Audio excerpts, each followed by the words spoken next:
In today's video, I am going to explain you about what is self-plagiarism and how to avoid it. I think you are all fine. Let's get into the video.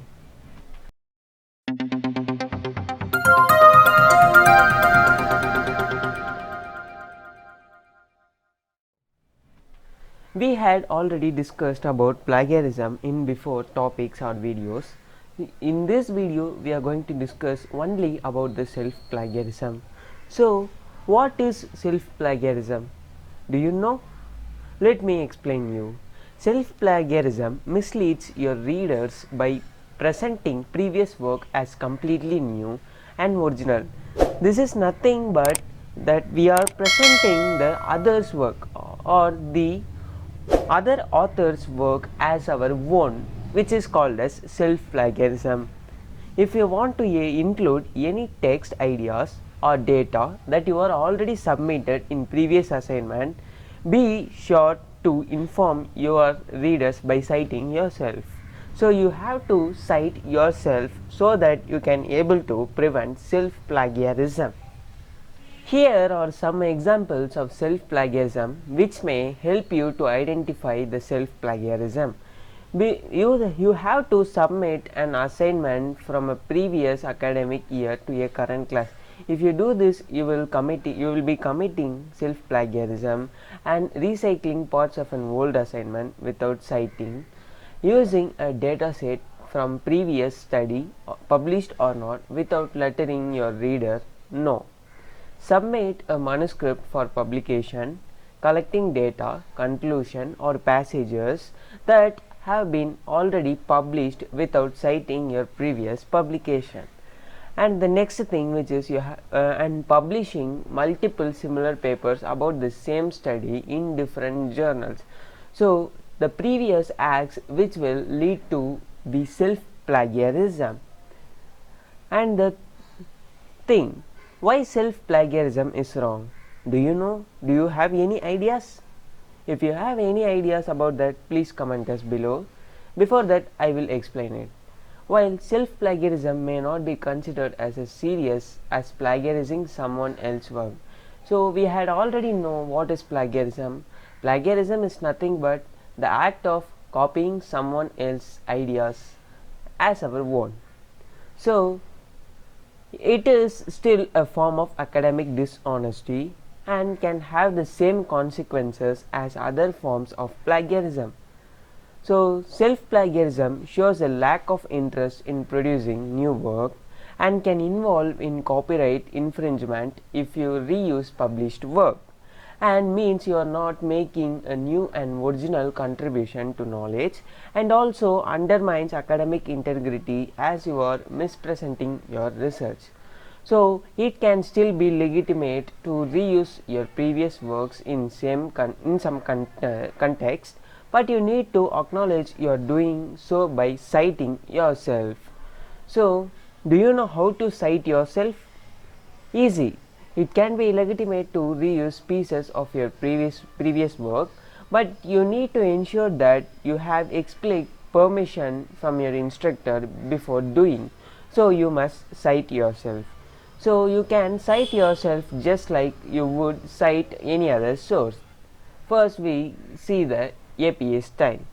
The APA format which had put author's last name and the initial and the year. So these are unpublished type of thesis or dictation. And the next one, which is MLA style. MLA works cited entry, which the power of the reading, which is a heading, and they had given the title of the author. And also the Chicago style, which is also a same one with a year and the title and the author name, etc. And also you need to know how do educational institutions detect self-plagiarism. In addition to plagiarism software databases, many educational institutions keep databases of submitted assignments. Sometimes they even have access to databases at other institutions. If you hand in even a portion of an old assignment a second time, the plagiarism software will flag it as a self-plagiarism. Online plagiarism checkers are not affiliated with the university. You don't have access to the internal databases of educational institutions, and therefore their software can check your document for self-plagiarism.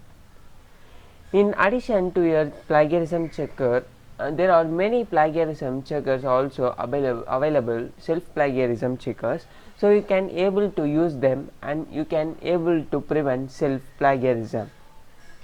The plagiarism checkers are a unique tool allows you to upload your own original sources and compare them with your new assignment.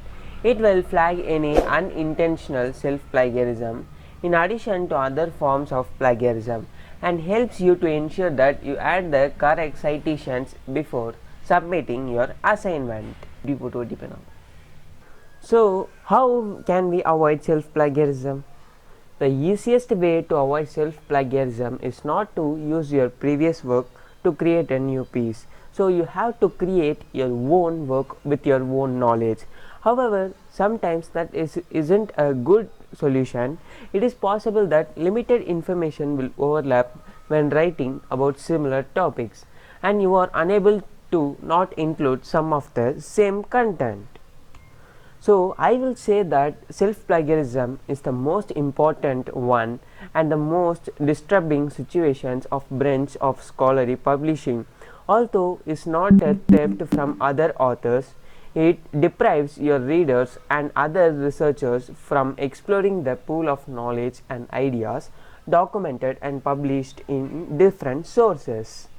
There are 4 ways which will help you to avoid plagiarism, which is avoid submitting the same paper to different instructors.